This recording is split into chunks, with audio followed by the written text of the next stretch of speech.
This is service costing according to CIMA terminologies. CIMA institute है. There are two methods of costing: specific order costing और job terminal costing. माने कोई job oriented हम work कर रहे हैं, और operation costing.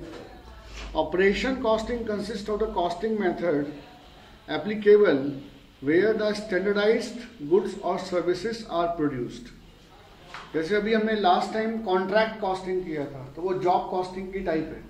कस्टमर की रिक्वायरमेंट के अकॉर्डिंग हम उसको चीज बनाकर दे रहे हैं, और price customer to customer vary कर रहा है. ऑपरेशन कॉस्टिंग क्या होता है? Standard costing. एक स्टैंडर्ड प्रोडक्ट आप बना रहे हैं. Cost unit of operation costing is an operation, कि जो भी हम काम कर रहे हैं वही उसकी कॉस्ट यूनिट है, जहां पे कॉस्ट इंकर्ड हो रही है. Operating cost, for example, manufacturing of cycle involves a number of operation and cost of each operation is ascertained under operation costing. आपने साइकिल मैन्युफैक्चरिंग किया तो हर प्रोसेस का कॉस्टिंग किया जाता है, और कंप्लीट कॉस्ट को ऐड कर दूंगा तो क्या होगा? एक साइकिल का यूनिट कॉस्ट निकल जाएगा. The scope of operation costing is very wide and include service costing, which is also known as operating costing. तो ऑपरेशन कॉस्टिंग के लिए हम खाली टेंजिबल प्रोडक्ट की बात नहीं करते. हम कोई चीज मैन्युफैक्चरिंग कर रहे हैं, प्रोड्यूस कर रहे हैं, but operating costing also include service sector. Service costing को भी इसको इंक्लूड किया जाता है, और इसको हम क्या बोलते हैं? This is called operating costing, operate करने की costing. As a name signifies, service costing is the method of costing which is used when a concern is rendering some services rather than manufacturing the goods. यहाँ पर हम क्या कर रहे हैं? We are giving services. कोई manufacturing of goods नहीं हो रहा है, बल्कि क्या कर रहे हैं? वी आर प्रोवाइडिंग और rendering services. These services may be internal और external. Service are termed internal when they are used internally. माने आप जैसे कोई डिपार्टमेंटल वाइज भी आप सर्विस प्रोवाइड कर सकते हैं. Service are rendered by a department to another department within the organisation. माने सेम ऑर्गेनाइजेशन में from one department to another service provide की जा रही है. जैसे फॉर एग्जांपल अगर हम देखें तो आपका बहुत बड़ा डिपार्टमेंट है, तो आपने इलेक्ट्रिसिटी का डिपार्टमेंट बना दिया. अब इलेक्ट्रिसिटी वाला गुड्स मैन्युफैक्चर नहीं कर रहा, कहीं भी रिक्वायरमेंट आती है तो वो मेंटेनेंस के लिए वहां पहुंच जाते हैं. तो सर्विस इंटरनली हो गया, माने डिपार्टमेंट वालों को ही हम सर्विस प्रोवाइड कर रहे हैं. रूम केयर है ना. रूम केयरिंग क्या होता है? कोई रिक्वायरमेंट है, डस्टिंग करना है, कुछ सर्विसिंग करना है, तो फ्रॉम डिफरेंट रूम्स में उसको सप्लाई करना पड़ेगा, रूम सप्लायर. तो दिस क्या है कि इंटरनल सर्विसेज हैं. For example, repair and maintenance department provide repair services to the production department. Services are termed external when services are rendered at different consumers. Outsiders को provide कर रहे हैं. For example, hospital. Hospital हमें क्या देता है? Services provide करता है ना. Hospital क्या करेगा? हमें ऑपरेट करने का सर्विसेज प्रोवाइड करेगा. इलेक्ट्रिसिटी कंपनी क्या करता है? हमें इलेक्ट्रिसिटी प्रोवाइड करता है, तो पर यूनिट चार्ज करता है वो. ट्रांसपोर्ट वाला क्या करता है? पर पैसेंजर, पर किलोमीटर, पर टन. अगर गुड्स कैरी करोगे तो पर टन या पर केजी चार्ज करेगा. फॉर एग्जांपल, आपने सामान भेजना है from one place to another by using courier, तो कोरियर वाला कैसे चार्ज करेगा? Per courier. और according to weight of a product, कितना बड़ा प्रोडक्ट है, उसका वेट कितना है, उसके अकॉर्डिंग वो आपसे चार्जेस लेगा. तो ये क्या है? हमारी सर्विस कॉस्टिंग का पार्ट है.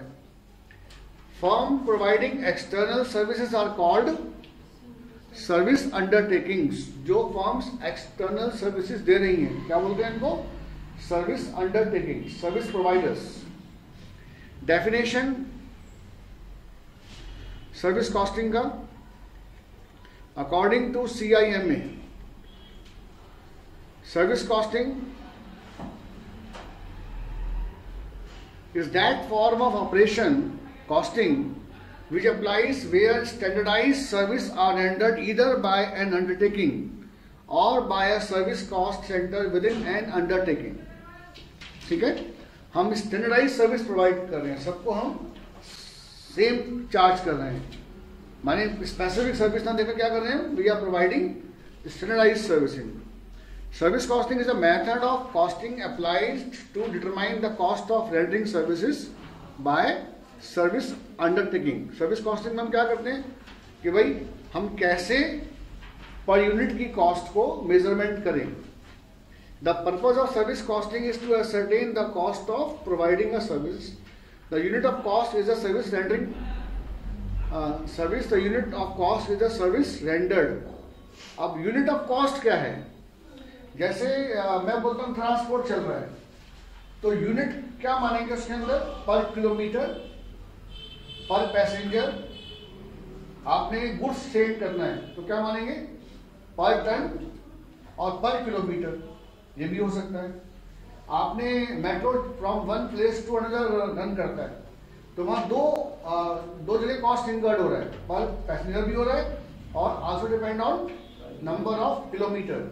तो कई बार तो सिंगल सर्विस यूनिट होती है और कई बार मल्टीपल यूनिट्स जनरेट करनी पड़ती है. जैसे पर पैसेंजर किलोमीटर, इसका मतलब क्या हुआ, एक पैसेंजर को 1 किलोमीटर ले जाने का खर्चा. एक होता है पर पैसेंजर, खाली एक सिंगल पैसेंजर को from one place to another ले जाने का खर्चा. वो डिपेंड करता है कि सर्विस कॉस्टिंग में वेरी क्या कर रहा है उसके अंदर. ए हाई प्रपोर्शन, ठीक है, ये तो हो गया आपका. ऑपरेटिंग और service costing facilitates to know the cost so that these are charge correctly to the service render. तो वो हमें देखना पड़ता है पहले से कि भाई क्या उसका बेस बनाया जाए. The operating cost per unit is computed by dividing the total cost by the number of service unit produce. इसको भी डिस्कस करेंगे जब हम इसके न्यूमेरिकल सॉल्व करेंगे. फीचर्स क्या है इसके, following are the features of service costing. Service costing is used by the undertaking which are engaged in providing services which are not tangible. Service क्या है हमारा, intangible product. Service costing is essentially a part of unit costing. Unit charge करता है. The cost per unit is based on average cost. बिल्कुल ठीक बात है. Service provided to the consumer are uniform and यहाँ पे हम जॉब पॉइंट ऑफ व्यू से सर्विस नहीं प्रोवाइड कर रहे. जो सर्विस प्रोवाइड हो रहा है वो सबके लिए सेम है. एक bus one place to another run कर रही है तो जो रेट ऑफ फेयर है वो सबके लिए सेम है. पैसेंजर टू पैसेंजर हम उसको वैरी नहीं कर रहे हैं. If some specific cases operating cost में भी, हाँ, माने सबके लिए समान रेट है. हम चाहे किसी को भी सर्विस प्रोवाइड करें, बट कई बार हम स्पेसिफिक टाइप का जॉब कॉस्ट भी लेते हैं. जैसे आपने एक प्राइवेट कार हायर कर ली from one place to another, तो वो आपसे पूरी सर्विस के चार्ज लेगा. नंबर ऑफ पैसेंजर से मतलब नहीं है. आपने कैब मंगवाया तो कैब का पूरा चार्ज, चाहे उसमें 2 सवारी हो या 4 सवारी हो, तो ये क्या हो गया, जॉब वर्क हो गया from one place to another. लेकिन जब हम पब्लिक ट्रांसपोर्ट की बात करते हैं तो वहां क्या होता है, प्रोडक्ट कैसे आपका स्टैंडर्ड प्रोडक्ट है, वो सभी के लिए सेम है ना. द ऑपरेटिंग कॉस्ट, ठीक है, the distinction between fix cost and variable cost is of special significance. अभी हम क्वेश्चन सॉल्व करेंगे तो जितना भी हमारा सर्विस कॉस्टिंग के अंदर आएगा उसमें जितनी भी कॉस्ट है उसको हम 2 पार्ट्स में बांटते हैं, फिक्स कॉस्ट और वेरिएबल कॉस्ट. फिक्स कॉस्ट का मतलब जो कॉस्ट सेम रहेगी आप चाहे सर्विस प्रोवाइड करें या ना करें, और वेरिएबल का मतलब ये वो कॉस्ट जो अकॉर्डिंग टू सर्विसिंग चेंज होगी. फॉर एग्जाम्पल जैसे मैं सपोज कर लो पैसेंजर्स को from one place to another लेके जा रहा हूं, तो पेट्रोल का बिल क्या है, वैरी करेगा जितना चलेगा ट्रांसपोर्ट. गैरेज का रेंट क्या है, फिक्स है, चाहे बस चले ना चले. ड्राइवर की सैलरी फिक्स है ना. तो कुछ खर्चे ऐसे हैं कि सर्विस प्रोवाइड करने से डायरेक्टली रिलेटेड नहीं है, वो खर्चे होंगे ही होंगे. और एक होता है जब हम सर्विस प्रोवाइड करेंगे तो वो खर्चा होगा.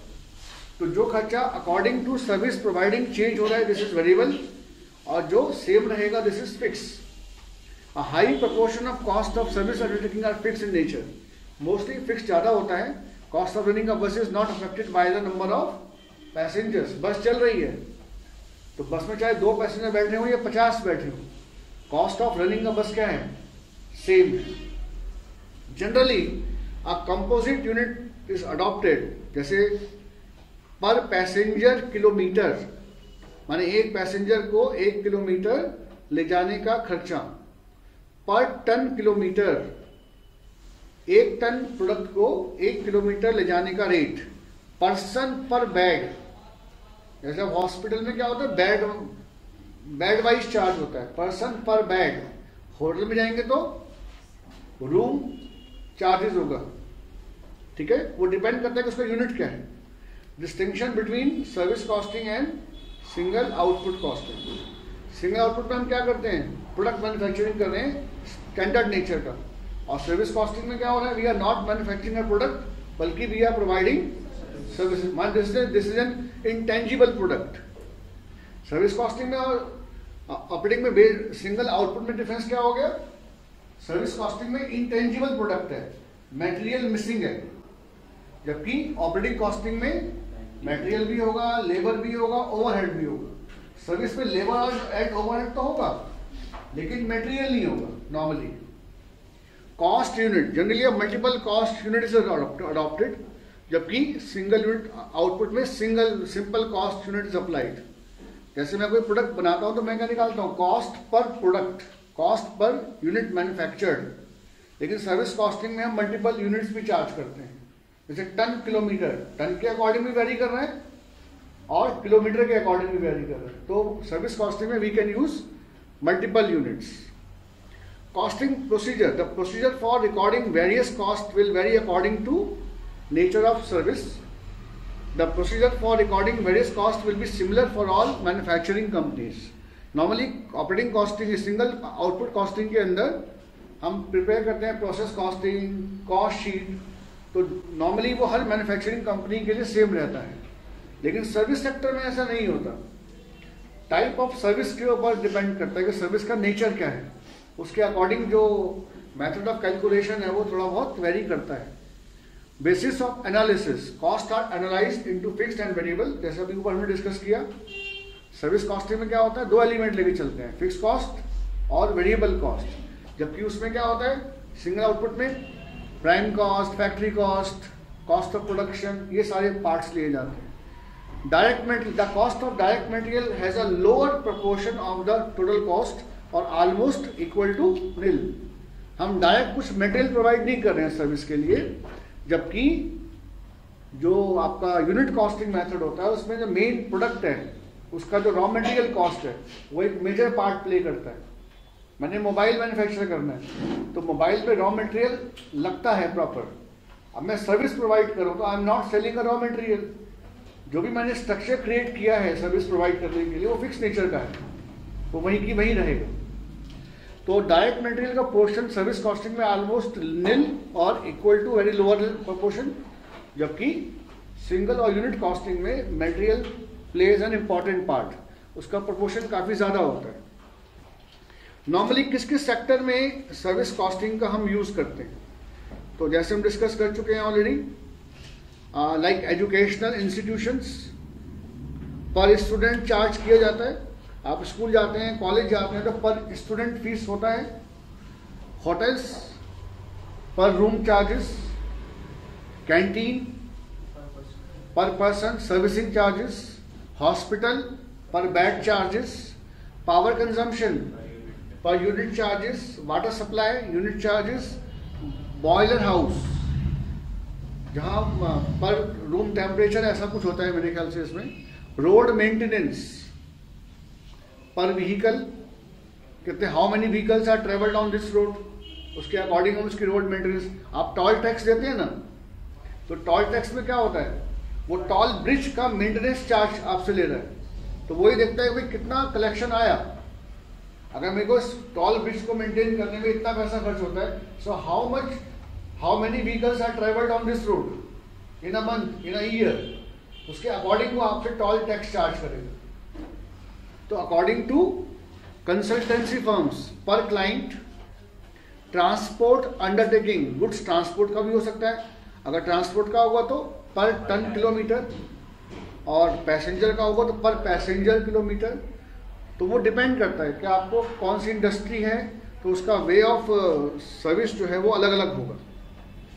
नाउ वी कम ऑन अब हमारी जो सिलेबस में मेन है, this is your transport costing. Transport costing में हमें दो प्रोडक्ट डिस्कस करने पड़ेंगे।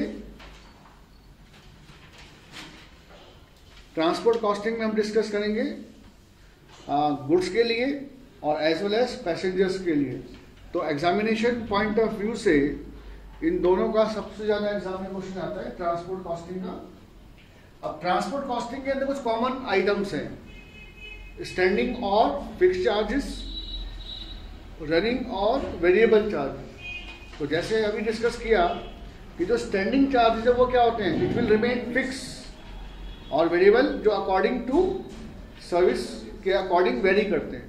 जैसे फॉर एग्जांपल कुछ एग्जांपल्स हैं आपके स्टैंडिंग चार्जेस के, गैरेज रेंट, लाइसेंस फीस, आपने ट्रांसपोर्ट का लाइसेंस लिया, टैक्सेस दिए, इंश्योरेंस किया, ड्राइवर्स के वेजेस, कैपिटल का इंटरेस्ट, एडमिनिस्ट्रेटिव कॉस्ट जो ऑफिस के खर्चे हैं, अकाउंटेंट का खर्चा जो है, ये सारे क्या है हमारे नॉर्मली फिक्स नेचर, जो होंगे ही होंगे, चाहे आपका ट्रांसपोर्ट रन करे या ना करे।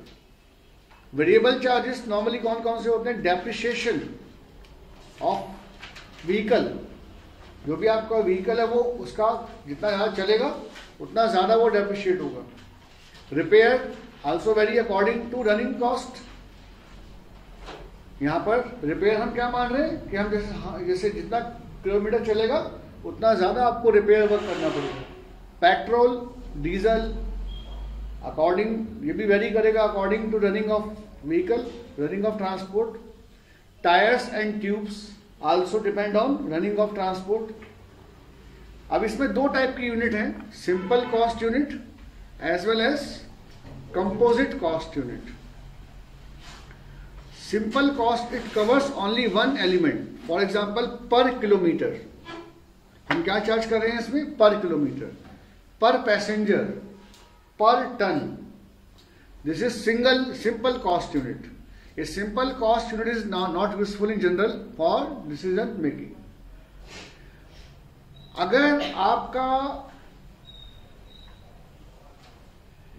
पैसेंजर जो सेकंड फैक्टर है वो फिक्स है, so we can charge per passenger. मेरा vehicle from one place to another run करता है, अब चाहे पैसेंजर यहां से बैठे या आफ्टर 2 किलोमीटर के बाद भेजे, मैं सेम रेट चार्ज करता हूं, या बीच में कोई स्टॉप नहीं है, माने पैसेंजर का फेयर सेम है, not vary according to number of kilometre. चाहे कोई पैसेंजर, सपोज जो मेरा फेयर है वो 10 किलोमीटर का है, अब चाहे स्टार्टिंग में पैसेंजर बैठे व्हीकल में या 5 किलोमीटर के बाद बैठे, I am charging same amount, तो क्या बोलेंगे, पर पैसेंजर चार्ज होगा। एक होता है पैसेंजर प्लस किलोमीटर, जैसे आप पब्लिक ट्रांसपोर्ट से जाते हैं तो क्या होता है, अकॉर्डिंग टू किलोमीटर भी आपका फेयर वेरी करता है, जितना ज्यादा किलोमीटर ट्रेवल करोगे उतना ज्यादा आपका फेयर बनता जाएगा, कम किलोमीटर ट्रेवल करोगे तो आपका फेयर क्या होगा, कम बनेगा। तो यहाँ पे दो फैक्टर हो गए, passenger as well as number of kilometre. तो ये क्या बनता है हमारा फिर composite unit. It cover 2 element on a cost unit, for example per ton kilometre. Per ton kilometre का मतलब है 1 टन प्रोडक्ट को, 1 टन माल को 1 किलोमीटर ले जाने का खर्चा। क्या मतलब हुआ इसका, 1 टन प्रोडक्ट को 1 किलोमीटर ले जाने का खर्चा। फॉर एग्जांपल मुझे दिल्ली से मुंबई 5 टन माल सेंड करना है, 5 टन माल मुझे सेंड करना है। अब suppose from Delhi to Mumbai 1000 kilometre है फॉर एग्जांपल, और माल कितना हो गया 5 टन, तो कुल कितना हो गया ton kilometre, 5 multiplied by 1000, 5000 ton kilometre.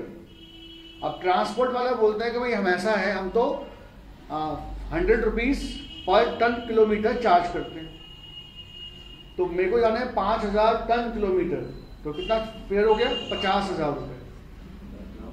100 रुपये क्या है पर टन किलोमीटर है, और मेरे कितना है, मेरा कितना है ton kilometre 5000 ton kilometre, 5,000 multiplied by 100, 5 lakh, बिल्कुल सिंपल है, 5 लाख। एग्जाम्पल दिया मैंने आपको, माने कितना टन माल कितने किलोमीटर जाएगा, क्या हो गया आपका टन किलोमीटर का रेट हो गया, और जितना आपका टन और किलोमीटर है एक का रेट को उस टन किलोमीटर से मल्टीप्लाई कर देंगे तो टोटल फेयर निकल जाएगा।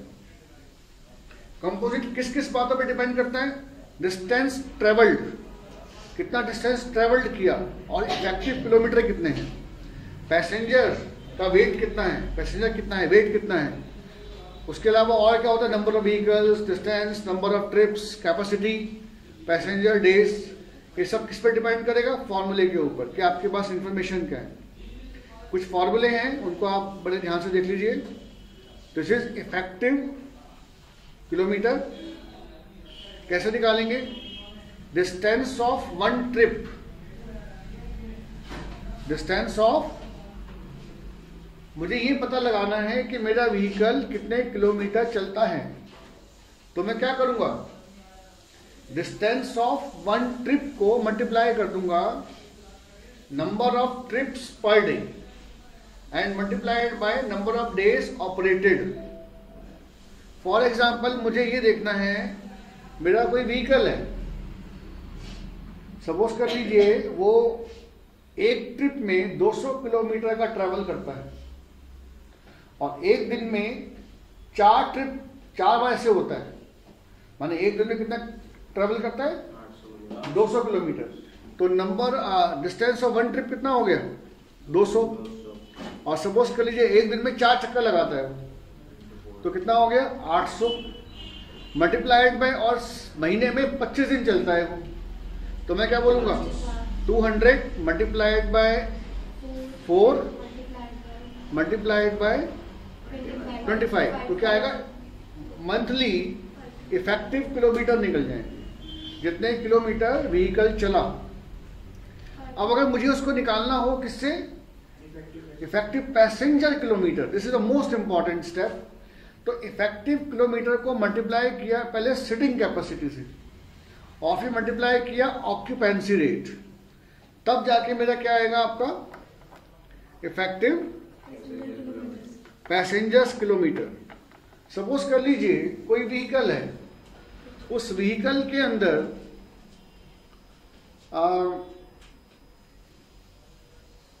50% की कैपेसिटी है बैठने की, लेकिन खाली 80% सीट ही ऑक्यूपाई होती है, बाकी सीट मतलब अगर 50 की कैपेसिटी है तो एवरेज बेसिस पर 40 सीट्स तो ऑक्यूपाई होता है और बाकी सीट खाली पड़ी रहती है, तो 40 मतलब कितना हो गया 80%।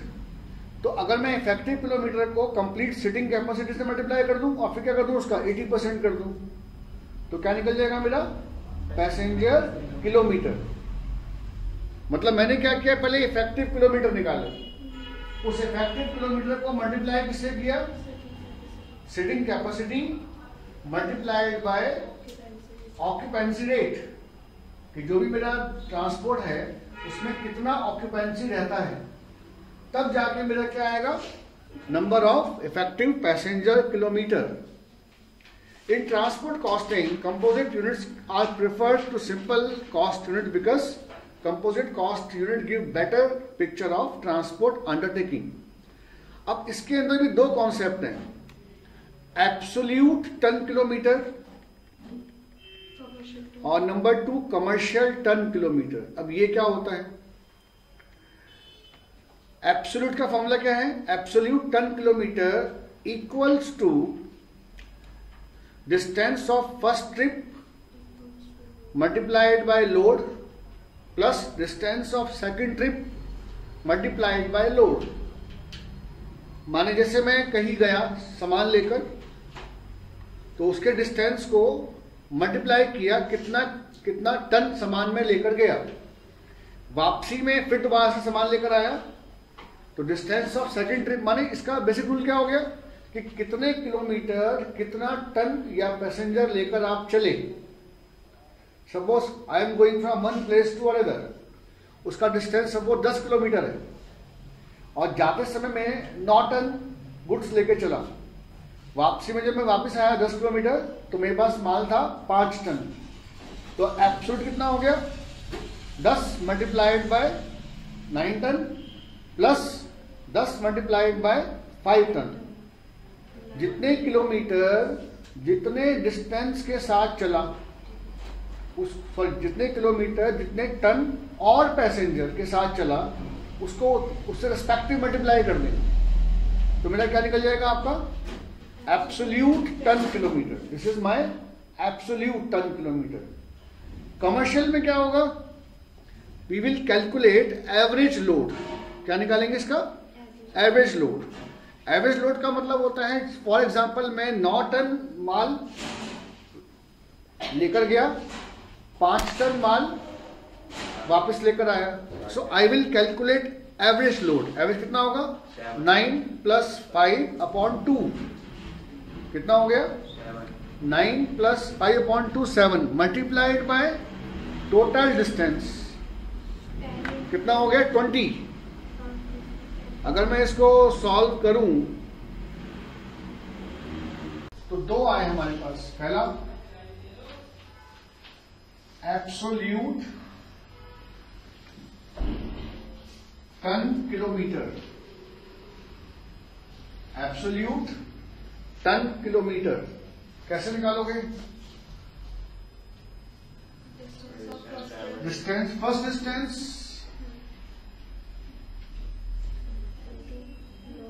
फर्स्ट डिस्टेंस लोड कर लीजिए, this is load. First distance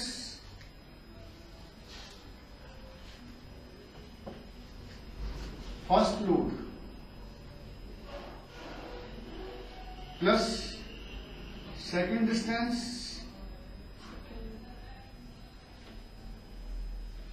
second load plus third distance third load and so on. 1 by 1 निकालेंगे। कमर्शियल में क्या होगा average load multiplied by total distance. क्या लेंगे average load multiplied by total distance. And what is average, first load plus second load divided by 2। अगर 3 load होता तो divide by 3 कर देते। और ये टोटल डिस्टेंस क्या हो गया first distance plus second distance and so on. जितना कंप्लीट डिस्टेंस है वो लेंगे, first distance plus second plus third plus fourth, जितने भी डिस्टेंस है वो एक साथ लेके चलेंगे। For example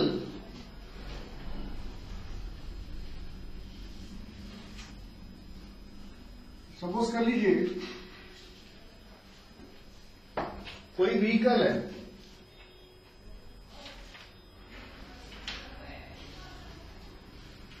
travel 20 kilometre with load 5 ton, with load 5 ton. 20 kilometre चला 5 टन के लोड से, 10 kilometre with load 6 ton, 15 kilometre with load 7 ton. और हमें निकालना है क्या इसका एब्सोल्यूट टन किलोमीटर। तो एब्सोल्यूट में क्या करेंगे 20 multiplied by 5 plus 10 multiplied by 6 plus 15 multiplied by 7। 20 into 5 10 into 6 15 into 7 कितना हो गया 265 ton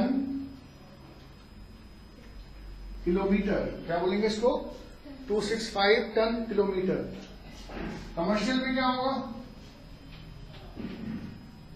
we will take average load 5 plus 6 plus 7 upon 3 multiplied by 20 plus 10 plus 15 20 + 10 + 15 कितना आ रहा है?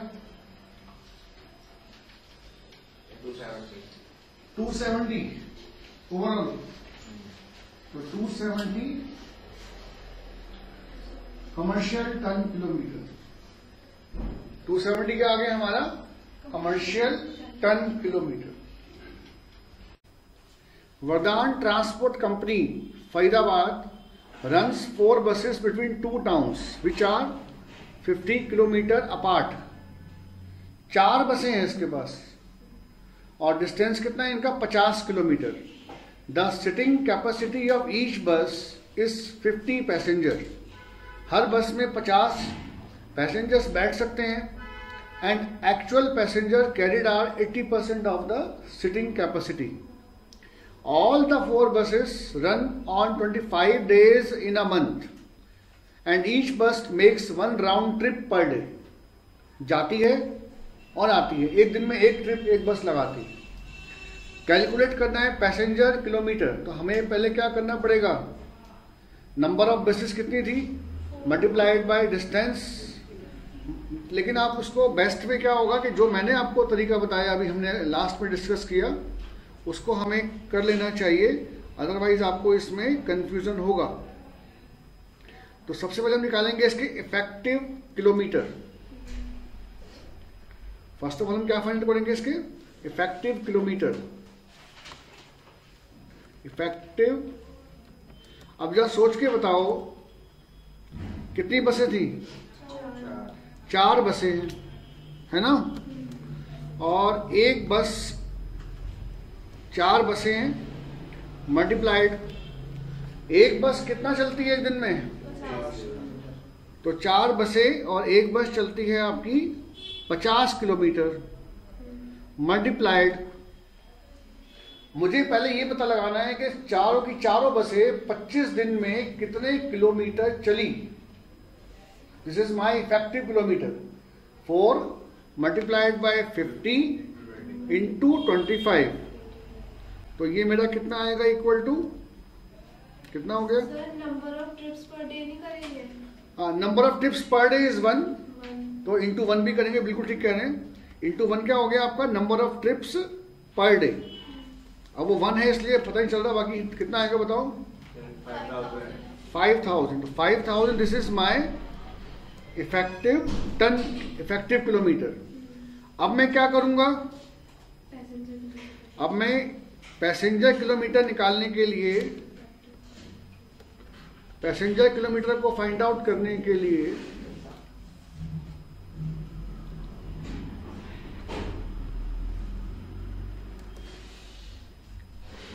Equals to effective kilometre multiplied by passengers कितने? 50 and multiplied by 80%, क्योंकि जो आपका ऑक्यूपेंसी रेट है वो कितना है? 80%। 50 का 80%, तो कितना आ गया आपका ओवरऑल? 2 लाख। अच्छा, 2 ट्रिप हैं, जाने का और आने का। तो देखिए हमने ऊपर मिस्टेक की है एक्चुअली। जब मैंने यहाँ पे 50 लिखा था ना, तो इंटू 2 होना था वहीं पर, 50 इंटू 2 भी होना था। तो ये जो आपके इफेक्टिव किलोमीटर है इट विल बिकम 10,000। कितना आएगा इफेक्टिव किलोमीटर? क्योंकि वो जो आना और जाना, तो वो आपके इफेक्टिव किलोमीटर का पार्ट है। तो अब ये हो गया आपका answer, equal to, answer will become equal to 4 lakh. ये समझ में आया कैसे आया 4 lakh? This is passenger kilometre. इस टाइप से हम इसको निकालेंगे, नॉट इन दिस वे। जो हमारा इफेक्टिव फॉर्मूला है आप उसी से फाइंड आउट करो। फॉर्मूला क्या था हमारा? First of all effective kilometre find out करेंगे और फिर उसको नंबर ऑफ पैसेंजर्स पर vehicle multiplied by occupancy rate, तो आपका आंसर बड़े आराम से फाइंड आउट होगा। अदरवाइज इसमें कंफ्यूजन हो जाती है स्टूडेंट्स को। तो आपको ये ध्यान रखना है कि हमें इसको कैसे निकालना है। अब नंबर 2 देखिए, from the following information calculate total kilometre and total passenger kilometre, number of buses 5, trips made by each बस, 4 ट्रिप लगाता है, days work 25 kilometre, distance covered, distance कितना कवर्ड है 40 किलोमीटर, 40 किलोमीटर का आपका डिस्टेंस कवर होता है, इसको लिख लीजिए, इसमें नोट नहीं करेगा, डिस्टेंस कवर्ड माने 40 किलोमीटर पर ट्रिप है ये, दिस इज 40 किलोमीटर, एक ट्रिप में 40 किलोमीटर का डिस्टेंस कवर होता है। और कैपेसिटी ऑफ बस है आपका 50 पैसेंजर, ऑक्यूपेंसी रेट 90। तो पहले आपने निकाला total kilometre, number of buses multiplied by number of trips, number of days, distance पर ट्रिप। तो ये जो 20,000 है बेसिकली ये हमारे इफेक्टिव किलोमीटर है, ये क्या है हमारा, अब निकालना है पैसेंजर, तो इफेक्टिव किलोमीटर को मल्टीप्लाई कर दिया कैपेसिटी ऑफ बस मल्टीप्लाइड बाय ऑक्यूपेंसी रेट, तो ये आप आसानी से फाइंड आउट कर सकते हैं। तो 9 लाख आ गया आपका नंबर ऑफ पैसेंजर किलोमीटर। एक ट्रांसपोर्ट कंपनी में कोई फ्लीट ऑफ व्हीकल, इसके ऊपर बहुत सारी व्हीकल हैं डिफरेंट टाइप्स के, जो 2 प्लेस में 1 प्लेस टू अनदर ट्रेवल करते हैं। 10 व्हीकल ऐसे हैं जिनकी कैपेसिटी 2 टन की है, 5 की 6 टन की है और 20 की 5 टन की है। हर व्हीकल एक दिन में 5 ट्रिप लगाता है, जिसका डिस्टेंस कितना है हर ट्रिप का 10 किलोमीटर। फिर ये बोलता है कि 10% व्हीकल ऐसे हैं जो डेली बेसिस पर नहीं चलते, माने उन पे कुछ खराबी हो गई, रिपेयरिंग वर्क के लिए वो व्हीकल कोई भी हो सकता है, 10 के भी 10%, 5 के भी 10%, 20 के भी 10%, माने सभी व्हीकल का 10% ऐसा होता है जो नॉर्मली कहाँ होता है, रिपेयरिंग के लिए होता है, वो चलता नहीं है उस दिन। तो जो भी हमारा आंसर आएगा निकल के उसका 10% क्या करेंगे, कम कर देंगे, स्ट्रेट फॉरवर्ड। और and 80% of each vehicle is actually used, जो कैपेसिटी है उसका 80% माल उसमें भरा रहता है। Company operate 25 days in a month, तो बताओ कि आपके कुल टन किलोमीटर कितने हुए। तो इसका लॉजिक वही है जो हमने पहले किया था, नंबर ऑफ व्हीकल यूज्ड। आप इसको नंबर ऑफ व्हीकल यूज कितने किए, 10 व्हीकल, और टन कितना कैरी कर रहा है वो 2 किलोमीटर, तो 10 × 2 मल्टीप्लाइड बाय एवरेज किलोमीटर, 10 × 2 + 5 × 6 + 20 × 5, ये सारे मिला के क्या आ गए, into 10 kilometre into number of trips into days of a month. आप इसको अपने अकॉर्डिंग फाइंड आउट करो। आपको मैंने अपना फॉर्मूला क्या बताया है,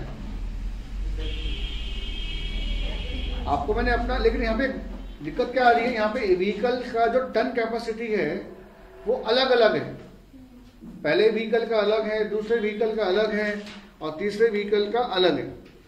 तो यहाँ पर हमें थोड़ा सा, मैं आपको क्वेश्चन करके दिखाता हूँ। नंबर ऑफ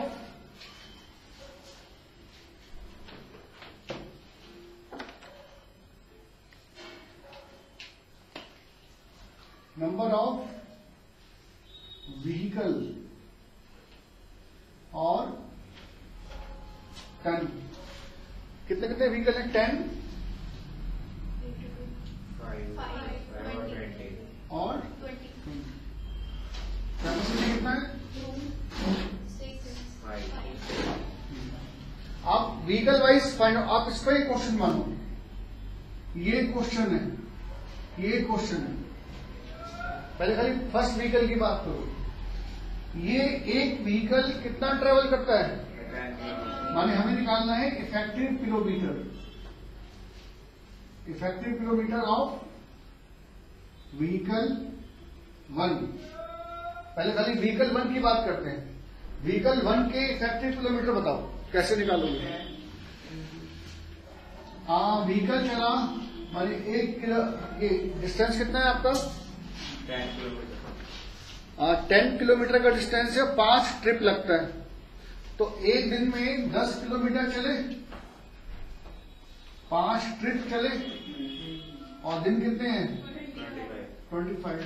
तो ये आ गया मेरा effective kilometre of vehicle number 1। यही व्हीकल 2 का है, यही व्हीकल 3 का है। 1, 2 एंड 3, क्योंकि तीनों के जो इफेक्टिव किलोमीटर हैं वो चेंज नहीं हो रहे हैं, वो तीनों के सेम रहेंगे।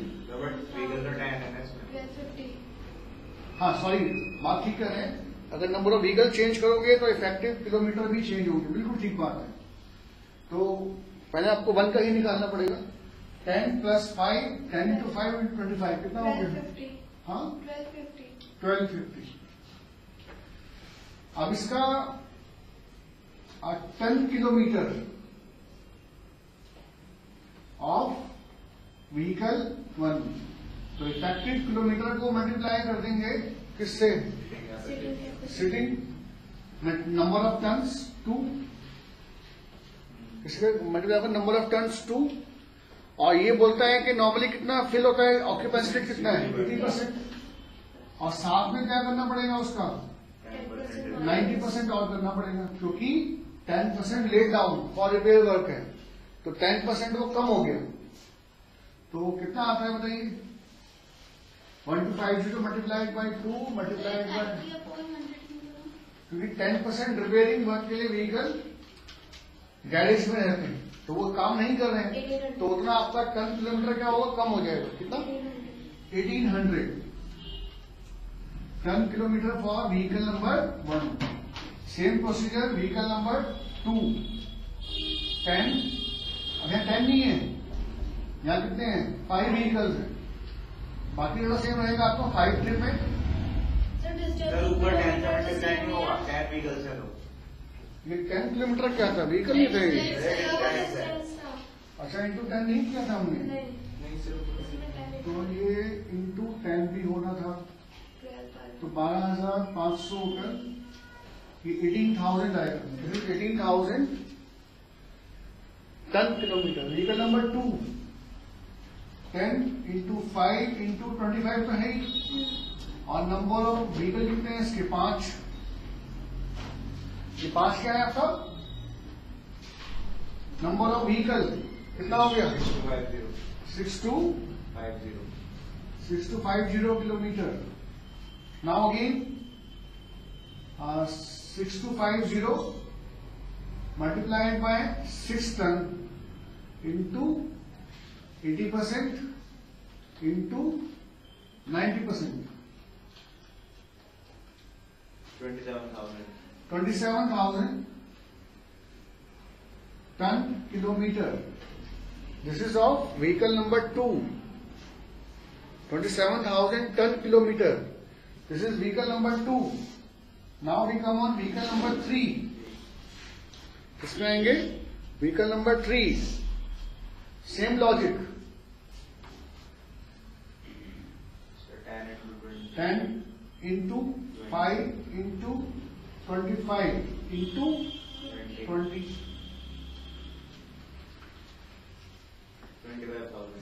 25,000। Now 25,000 multiplied by 5 multiplied by 80% multiplied by 90%, 90,000। अब 3 फिगर है हमारे पास, कौन कौन सी? दिस इज 27,000, 25,000, 90,000, और पहले का आएगा 18,000 टन किलोमीटर। तो 18,000 प्लस 27,000 प्लस 90,000 कितना हो गया? 1,35,000 टन किलोमीटर।